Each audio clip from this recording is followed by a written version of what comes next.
feel the power of the dark.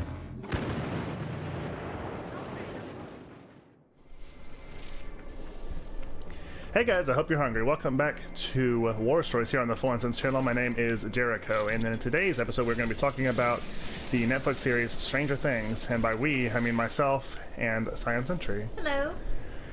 So, Stranger Things, it's not the newest Netflix original series because The Get Down has come out since, but we were a little bit late to the game on it, and we finally watched it about a week ago, I guess at time of recording, and it's awesome. Yeah. So we will probably, just like with the movie reviews on the channel, we'll probably kind of give our general thoughts at first and then move into spoilery stuff later on, but I do think we'll probably talk all the way through the plot, so I would recommend, you know, this definitely isn't a show. It's, to me, the season is really set up like Lost, where there's a lot of mysteries, and that's definitely the big hook to keep you going at the beginning, so I think you're doing yourself a big disservice to not watch it before you spoil yourself. Right. Yeah, definitely try to keep yourself as spoiler-free as you possibly can before you watch it, because that's definitely part of the fun. And like I've said in previous episodes, I typically am someone who spoils himself because like I just want to see. I just want to know as soon as possible. And to me, that's the exciting part. Like it's worth not waiting. But I'm really glad that I did not know all of the mysteries of Stranger Things, and I still don't, because it does a good job of leaving some plot threads dangling, but not being unsatisfying and unfulfilling, like Lost, as we just mentioned. Yeah. I definitely agree with that. So, what do you have to say about Stranger Things? The overall tone of it was what was really the most noteworthy part of it. Like, it feels like it, like the opening title and everything really feels like it could have been from an 80s movie or show. And according to everyone that I know that actually lived through the 80s, the costumes and music and everything's just dead on. So that's really cool for me to just. It was very immersive. It makes it feel like you're right there in that time period, and like I'm talking like it's 200 years ago, but it is like it's a different culture. It's a different feeling than it is now. So they did a really good job of capturing that. And they communicated, you know, very well through like the set dressing and the way the characters interact with each other and the clothing, and it's not just like, oh, they played an 80s song, right, so we know it's the 80s. It's all the way through. Just 80s pop culture references. Right. It's not cheap tricks. And the you touched on something. Cheap Trick is an 80s band. Ha. That's one thing I really noticed in the show was the set dressing. It was so organic and believable throughout the entire show. Like everywhere that you go, it really seems like somebody's living there. As opposed to a lot of shows, you know, they'll have, well, the rich character, they have all the best stuff and it's a gigantic empty mansion and just, you know, you have that, but then you also have the people living in squalor, and it's just like the worst thing you could think of in a trailer with yelling people, and just, you know, you get one or the other in movies a lot of the time, and even like people that are supposed to be middle class families will be in just this gorgeous mini mansion, and that's not what this show did. It really, it did feel very believable to me. This is just like it's like a 7th grade trivia question, right? Like, what is setting? And it's both the location in space and in time, and that's something that that this show really embraced. I feel is that the you know, the place or the time is just as important as the place. In fact, I would say more so, because it's just like small town. I think it's Indiana, right? Yeah, I think so. But it's just like any small town. Yeah. Like, it's more important to them that they really want the feel to be strongly, you know, in the 80s, and then like you said, they do that through the titles, and they do that through, in just a lot of ways. I think what really made the show special to me is that it was exemplary in every way. The acting was excellent, the writing was excellent, the plot was excellent. The characters, I guess not every, like it's not a perfect show of course, but almost every main character had a significant arc that made sense. I rooted for all the good guys and I rooted against all the bad guys. And even some like got a little more complicated, which we'll talk about in more depth later. But like, there was one character in particular that stands out for me that, you know, he's really wonderful and then awful, and you want him just to leave, and he's a villain, and then he kind of redeems himself, and that's hard to do. It's hard to make somebody that complex in a short time like this. Speaking of the actors, another thing that really set this show apart to me was it's child actors, and they're all good. They're all great, and I really was blown away. I think it's incredible that Netflix, who is just a distributor of DVDs and envelopes not that long ago, is now like the source for compelling new television. Like Orange is the New Black is really good. House of Cards is exemplary. This was amazing. Get Down looks really cool. I want to check it out. And then all the Netflix Marvel shows. Like I really feel like Jessica Jones. That's Netflix, right? Yeah. Yeah, that was amazing. Like they really have hit upon something very special. Definitely. Like they just have the secret right now. Yeah. So I guess now that we love it, go watch it and come back to the rest of the video, because we'll start to delve deeper into the plot. So the character you were talking about was Steve, right? Steve, yes. Yeah, this is Nancy, who is one of the main characters' boyfriend. Was that where I just was? No, Depot. I don't know. I think that's where I'm worried I can't jetpack back out of there. Familiar to me. I better try to land my ship in it. But yeah, he definitely, you know, he starts out as like the dreamy, perfect boyfriend, and then you start to get like a bit of a darker side of him, and then when he smashes, what's his name? Jonathan's camera. I Oh, you hated jerk! him. Yeah. Yeah, and then he starts like not really doing it, but he didn't stop his buddies messing with Nancy, and you know, he just. Yeah, this is where I just was. Dang it! I'm sorry. No, it's okay. It's not your fault. It looked different from above. That's one problem I have with the game is like I already saved it this once. Like why it should erase it as a thing? Well, maybe I didn't. If it's saying I discovered it just now, yeah. I don't know. But anyway. But it's hard. It's a hard line to tread there to make someone that easy to root for, easy to root against, and bring them back. Yeah. Like yeah, any character can have a heel turn. Like any character can all of a sudden be not who you thought they were, and or the opposite. They could have just a change of heart and just they're good now. But it's hard to make it believable, and it's definitely hard to go back and forth between. And still, like, I still don't think he's fully justified in some of the things that he did. But I could see myself forgiving him, I guess. And like even like note the strongest.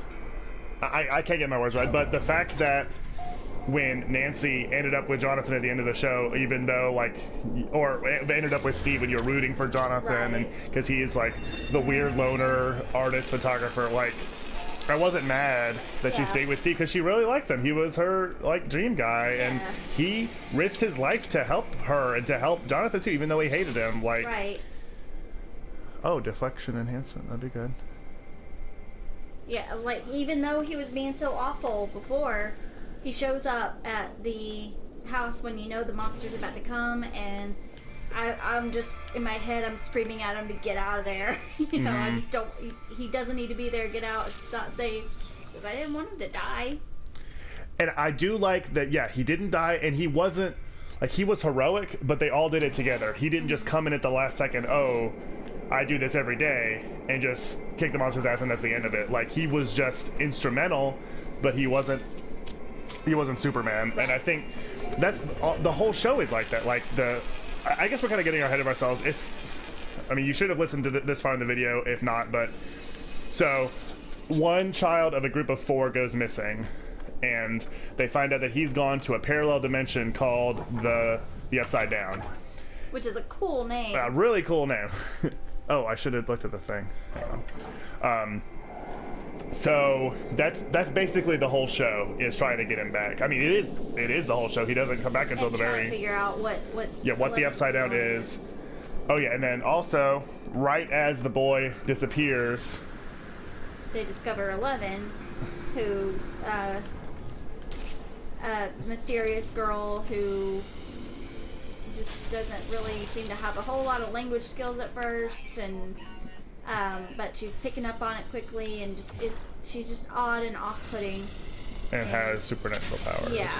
Yeah, and as they go along, you discover she has like psychic powers and stuff like that. So a lot of this show's mystery is, well, where did she come from? Why is she like this? You know, all that kind of thing. And that was that could have been easily a worn out concept, I guess. Because I mean, that's basically been done before, but it didn't feel worn. It felt nostalgic. Yes, definitely. And I think that we already made the mention of Lost, but like, so you have, where did Will go? What's the Upside Down? What's the monster? Where is he from? Who is 11? What are her powers? Why do they work? Who are all these mysterious men in suits? But enough of them get answered to keep you going, and they don't just add more questions. Right. Like, basically, I would say the majority of the questions you have about the plot, you know, like you already have in your head by the first episode. And that's good. They don't continue to just add more questions, like in lieu of answering. They just continue to build the world. Right. And then you get your answers, you know, when you're ready for them at the end of the show.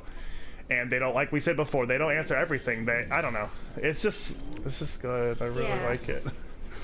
And Winona Ryder, like, I still see her as the teenager from Edward Scissorhands, and it's weird to see her in this mom role for me, even though I know she already was in Star Trek, but that was really, really weird, because that was the first time I'd seen her as, like, an adult. And I know it's time, it's not fair for her. She did really well in playing this very stressed out, haggard, grief-stricken mother who just wants to find her kid, and she's going to do anything that she possibly can to find her kid. And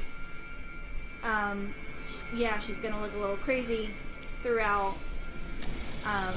but you know that she's right. Like, Will, her kid that goes missing, is only able to communicate with her through electrical pulses, so she figures out a way to communicate with him using the lights.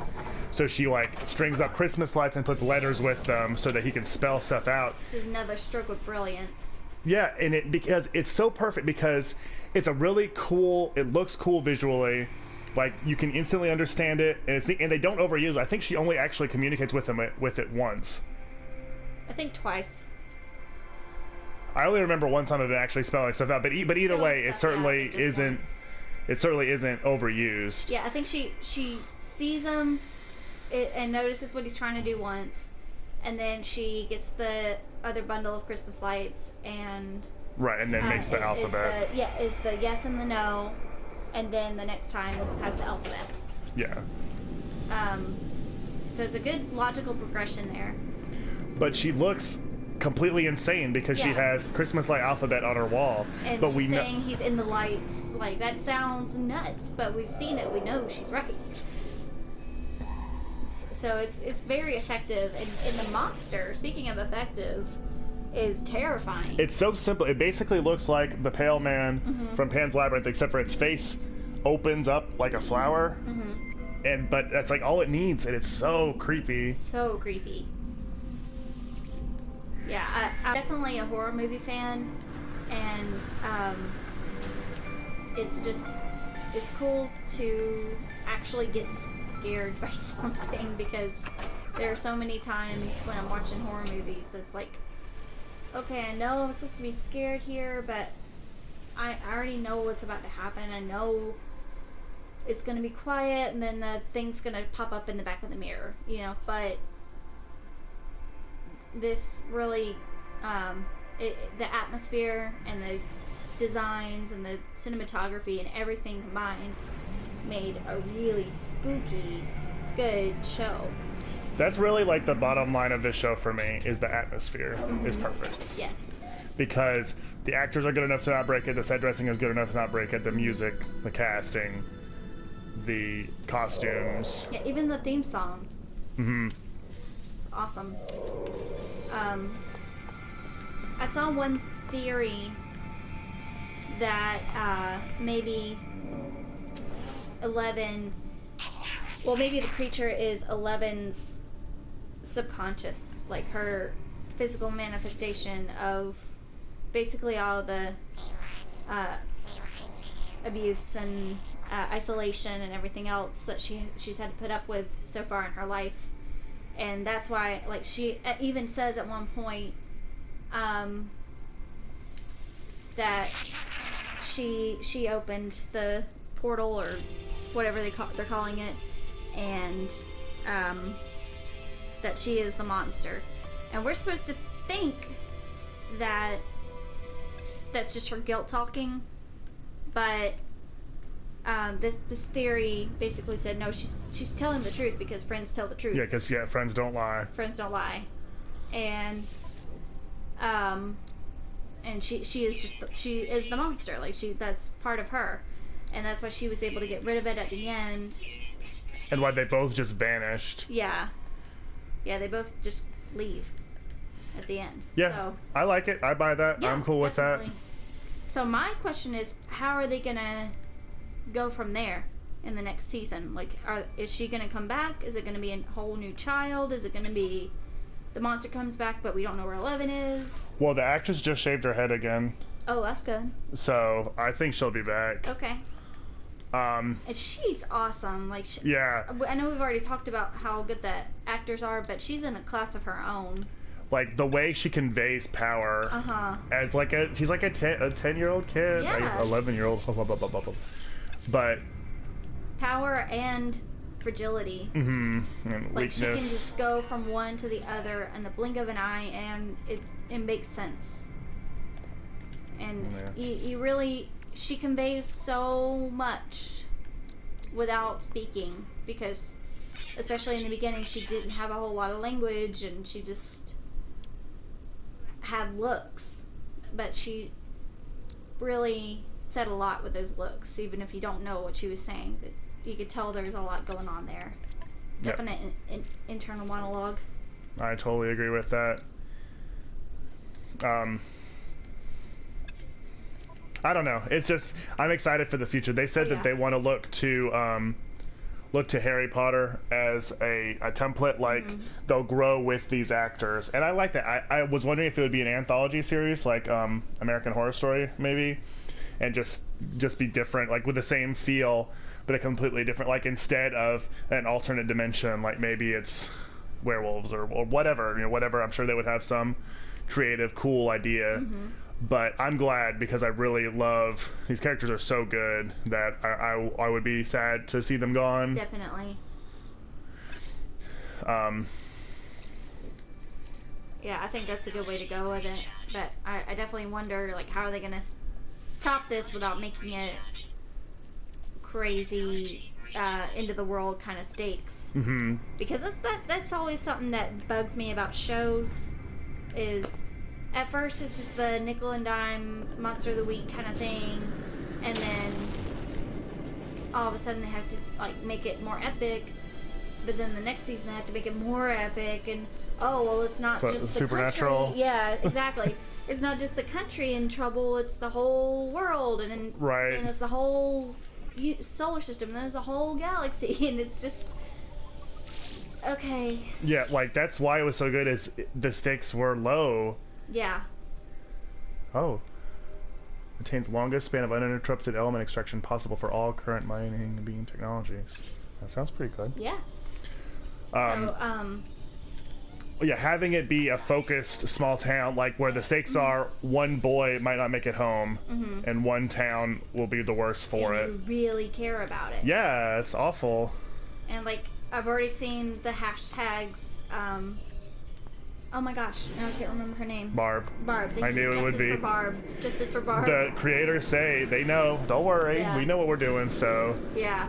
I'm intrigued to see. So Barb is the main character's friend who is also taken by the monster, but is way low of a focus, and they basically stumble over her dead body with not a second word. So it was pretty, like, I wasn't nearly as invested in her. Yeah, she didn't get a whole lot of screen time before Yeah, no fault of her own. Yeah. But it was still like, oh. Yeah, I mean, the character was good and everything, just she just didn't have a lot of chance to win our hearts. Because basically all she was, well, not wet blanket, but her I guess, conscience. Right, definitely. She was definitely the Hermione of the group. The Jiminy Cricket. So anyway, I can think that's more or less what I wanted to say about Stranger Things. Can't wait for the next season. Yeah, totally check it out. It's absolutely worth your time. It's 8 episodes, none of them longer than 50 minutes or so. We watched it within 2 days, and we don't have a whole lot of time at home. Right. It was just amazing. Yeah. So, by all means, please check it out. And I hope you enjoyed this war story. Before we stop, I'm going to see what this is. I have caught the traitor red-handed. So he's stealing. So I could report him, demand a share, or demand all the stolen goods. I kind of want to report him. Yeah, I mean, if he's... I think that'll make the Gek like you more. They already love me, though. I heard people online talking like even if you're trying, like everybody likes you eventually. Like, okay. But I don't want to demand all stolen goods either, so I could get some. Which, I don't know. Maybe I should just... do you think that'll make, like, can their estimation of you go down? Yeah. Well, I'm just gonna. Because if you get caught, that might be bad. I don't know what to do. It should be timed like the Walking Dead, the Telltale ones, because it looks me straight in the eyes and makes a proposition. I don't know. Maybe go for a demand to share. It's something different. Yeah, because he's making a proposition, and that's the. It's not like he the alarms are going off. Like maybe no one would know. I wish I knew more. Friend, something. Destroy something. Alright, give me a share. Splits its gun games with me. No one will ever know. Okay, good. Hey, microdensity fabric. That's what we're here for. Anyways, thanks for watching. We'll be back with more war stories every Tuesday and Thursday, but there's always something to see here on the Full Instance channel. For CyannSentry, I have been Jericho. We'll see you guys next time. I don't know about you, but we're full.